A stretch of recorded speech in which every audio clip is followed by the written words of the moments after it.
साथ में देख रहा कितने केले चढ़े, कितने सेब चढ़े, उधर चढ़ाए जा रहे, मुझे तो दे दो।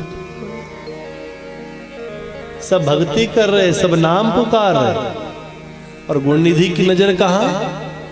केलों के ऊपर, फलों के ऊपर। अरे भूख पेट में तो चूहे नाच रहे। पूरा दिन व्रत किया, फलों का तो नामो निशान न भैया। पेट मांगे कुछ मिल जाए, कोई देने को तैयार। अब देखो सवेरे फलाहार करा दिया, अब तो टाइम पर ही मिलेगा। अब कथा के बाद अब धीरे से पास वाले से पूछा, भैया बताओ ये केले वगैरह चढ़े हैं? बोला प्रसाद के लिए। कब मिलेंगे प्रसाद, कब मिलेंगे? अब पास वाला सोचे कितना बड़ा भक्त है, देखो प्रसाद की चिंता कर रहा है। उनको क्या पता कि तो पूरा दिन ही प्रसाद चाह। अब पास वाले से पूछा, अरे कब मिलेंगे? बोला रुको रुको, कथा का विराम होगा, उसके बाद प्रसाद बांटेंगे। अब प्रसाद बांटने लगे। प्रसाद बांटने में कोई लग गया कंजूस व्यक्ति। अब उसने देखा कि भाई संगत बहुत ज्यादा है, संगत ज्यादा है तो सबको प्रसाद मिलना चाहिए, तो एक एक केले के कई बार 3-3 टुकड़े भी करने पड़ते, कई बार 2 करने पड़ते, कई बार 3 भी करने पड़ते। अब केले के 4 टुकड़े कर दिए। छोटा सा जो हिस्सा गुणनिधि के हाथ में आया, वो हिस्सा आया जो साइड वाला था, तो बिल्कुल छोटा सा। पहले केला दोनों तरफ से पतला होता है, लास्ट वाला जो पतला छोटा सा। अब गुणनिधि ने वो पकड़ा, सोचे अब क्या खाऊं क्या फेंकूं। ना कुछ खाने के लिए, ना कुछ फेंकने के लिए, ना फेंक पाए ना खा पाए, खाऊं तो क्या खाऊं। बड़ा दुखी, बड़ी टेंशन हो गई। अब सोचा अब क्या करूं क्या करूं क्या करूं। अंदर मंदिर की तरफ देखा, शिवलिंग के पास ढेर लगे पड़े केलों के, फलों के ढेर लगे। बोला कैसे पापी लोग हैं, मैं भूखा मर रहा हूं और मुझे दे के राजी नहीं। अब सोचा क्या करना। अब पास वाले से लोगों से पूछा, बताओ भाई अगला कार्यक्रम क्या है? बोला अगला कार्यक्रम क्या है? आज रात्रि को जागरण है, दूर दूर के कलाकार आए हैं, विद्वान लोग आए हैं, जागरण करेंगे। बोला अच्छा जागरण है आज। अब सोचा बेचारा अब क्या करना। अब आगे जाकर भी कहीं कोई राह तो दिखती नहीं, यहाँ कम से कम केले फलों के ढेर लगे हैं, कोई ऐसा मौका मिल जाए कि मुझे केले फल मिल जाए। अगर कहीं खूब टोकरी भर के ले जाऊं तो अगले 5-7 दिनों की व्यवस्था हो जाए। अब रात्रि हुई,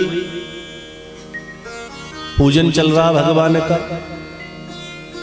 अब इत्तेफाक से उस दिन शिवरात्रि है।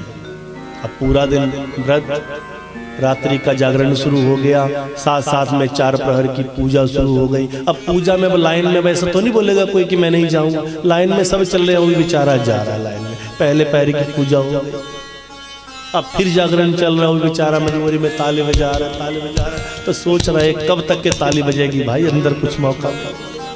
पहले प्रहर की पूजा हो गई, दूसरे प्रहर की पूजा हो गई, तीसरे प्रहर की पूजा हो गई। अब तीसरे प्रहर में जब 2 बजे पूजा कर दी तो पंडित जी बोले देखो ऐसा करो, अब सब लोग नहा लो और चौथे प्रहर की पूजा नहा धोकर 4 बजे करेंगे। अब सब के सब देखें बैठे, कुछ लोग बैठ गए जो बड़े हमारी तरह आपकी तरह कोई आलसी, तो उन्होंने बोला कौन नहाए, अब पूजा कर लें, सो जाए बाद में नहा। अब वो बैठे रहे। कुछ लोग चले गए नहाने के लिए। अब जो बैठ गए, इतनी देर तो जागरण चल रहा था, विद्वान लोग जागरण कर रहे थे जोर जोर से। हमारे जैसे पागल कोई बैठे होंगे, जोर जोर से ताली बजवा रहे, बोलो। अब जब चल रहा था जागरण तो सब आराम से बैठे रहे, और जैसे ही वो जागरण विराम हुआ, 2 घंटे का ब्रेक हुआ, अब सब के सबको निंद्रा देवी ने अटैक कर दिया। ये निंद्रा देवी कौन है पता है आपको? नहीं पता? निंद्रा देवी कब आती? घर में अगर कोई ऐसे फंक्शन पार्टी चल रही होगी, शराब पीने बैठ रहे हैं, तो सुबह के 6 बज जाएंगे, नींद नहीं आने वाली। ये निंद्रा देवी कौन है? जिस समय भगवान रामचंद्र और रावण के भाई कुंभकर्ण का युद्ध चल रहा था, कुंभकर्ण मारे गए। कुंभकर्ण का मृत शरीर लंका में वापस भेजा गया। कुंभकर्ण के सारे परिजन रोने लगे। अब कुंभकर्ण जी की पत्नी धर्म पत्नी रोने लगी, बिलखने लगी, मेरा पति मर गया। कुंभकर्ण जी की पत्नी का नाम क्या है पता? परम आदरणीय प्रातः स्मरणीय श्रीमती निंद्रा देवी, ये कुंभकर्ण की पत्नी है निंद्रा देवी। कुंभकर्ण की पत्नी निंद्रा देवी बोली, राम जी आपने हमारे साथ गलत किया, हमारे पति को मार दिया, अब हम तुम्हें छोड़ेंगे। राम जी बोले तुम क्या करोगे?